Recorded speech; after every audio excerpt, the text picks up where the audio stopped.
Guys, mula na nga napaabot po natin sa inyo tungkol po sa mangyayari sa 2026, yung mga politiko na maraming mawawala dahil po sa pagkasakim, di ba? Kaibigan, Linyo, salamat.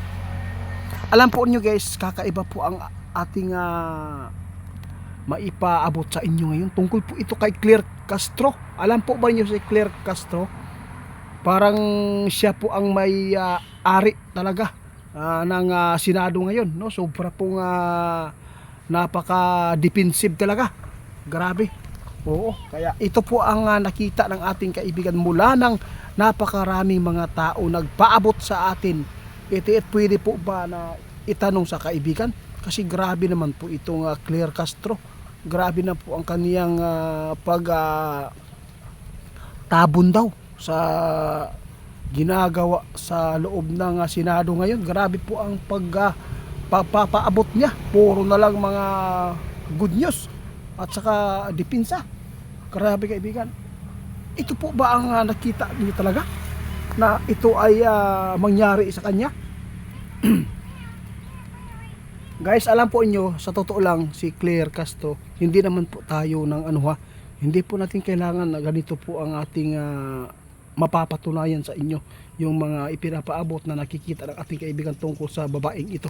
Pero mas maganda ipaabot ko sa inyo para makita ninyo kung ano po talaga ang katotohanan na mangyayari sa kanya.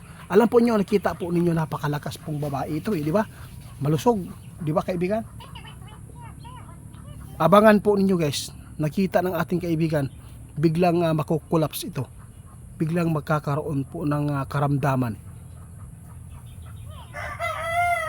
Grabe guys, no? Na medyo masilan, patawad po, ako po ay humihingi sa iyong tawad kasi marami nag-request guys, no? Mula lang napaabot natin tungkol po sa mangyayari ng mga prediction ng ating kaibigan. Ito guys, hindi ito prediction, talagang nakita talaga ng ating kaibigan na ito po ang mangyayari kasi napakaraming mga nagaganap sa loob ng Senado. Pero grabe po ang kanyang pag kahit nakikita natin ang hindi maganda ng mga ginagawa ng iba, pero ipinapaabot pa rin niya na ito po ay nakakabuti talaga sa mga tao na makapanood dito. Kaya marami talaga nabubulag dito dahil po sa babaeng ito. Grabe kaibigan, ito po ang mangyayari sa kanya. Nakikita po talaga niyo ito.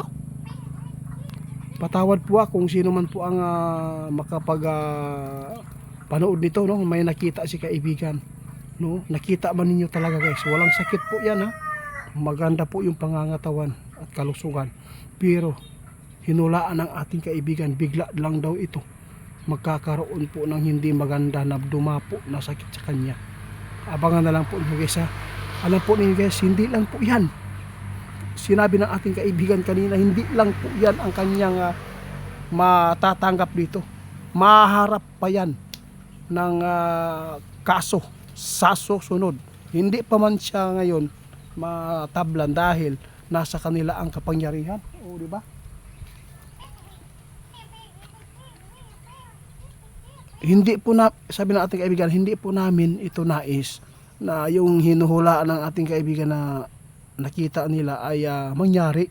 Hindi po namin gusto po yan. Ang sa amin lang, ipaabot lang po namin kung ano po ang nakikita para mapapatunayan ninyo na hindi po talaga nagsisinungaling yung kaibigan. Kung mangyari ito guys, ibig sabihin ito, kitang kita. Grabe.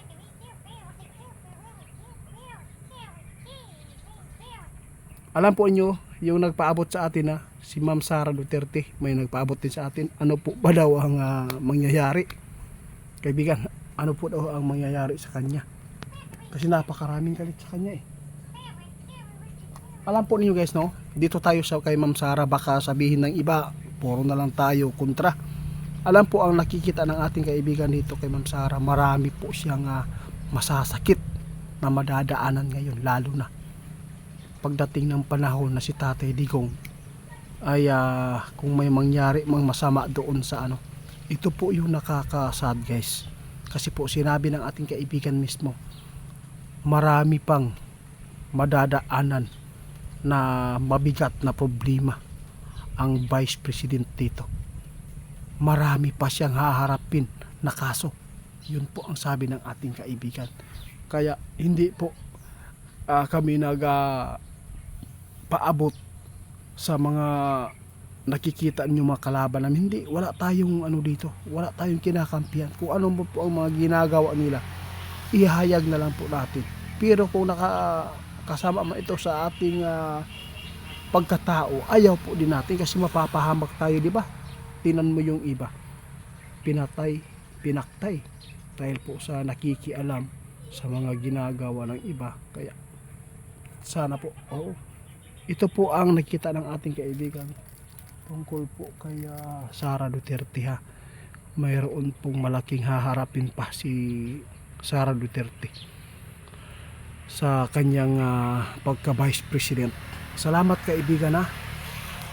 Guys, tandaan nyo ang hinulaan ng ating kaibigan tungkol po kay Claire Castro, kung ano man po ang ipinapaabot ng ating kaibigan ngayon na ito ay mangyayari sa kanya. Hindi po namin ito gusto na ma-prove talaga ng ating kaibigan. Ma-prove ba ang katotohanan na mangyayari talaga sa babaeng ito? Ayaw po natin yan. Mas maganda iiwas na lang. Sana ay hindi po siya madadapuan talaga. Pero nakita natin guys kung gaano po tayo ka-defensive, no? Sa mga kasamahan po nila na kahit mayroon nang nakikita ang taong bayan na mali, ipinapaabot pa rin niya na ito ay tama. Grabe po ang kanyang ano dito, para siyang basahan o trapo. Grabe siya mutabon, no kaibigan? Salamat guys. Tandaan po ninyo itong hinulaan ng ating kaibigan na sinabi po niya yan. Tandaan po ninyo ito.